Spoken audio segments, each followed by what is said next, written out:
defendant telah culas menggabaikan tanggungjawabnya bila defendant gagal melindungi saya dari segi mental dan fizikal. Tadi sebab pasal mental, ni fizikal pula. Selama 3 tahun perkahwinan, saya dah 4 kali kena pukul oleh Zahra. Ini bukan fantasi nakal ataupun seks ganas ke apa, tak tau. Ini saya betul-betul dipukul.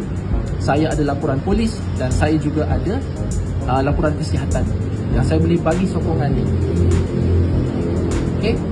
Tadi apa yang disebut dalam mahkamah, saya sangat kecewa sebenarnya bila ada 5 benda ni. Saya nak berusaha untuk penuhi apa yang dia nak. Kalau dia nak teruskan perkahwinan, kita teruskan perkahwinan. Kalau dia nak bercerai, kita bercerai cara baik. Jangan, ini tuduhan. Ini tuduhan. Zahra boleh buat fasak kalau dia ada bukti. Fasak lah. Kenapa tak buat fasak? Kenapa nak buat Seksyen 47? Saya kecewa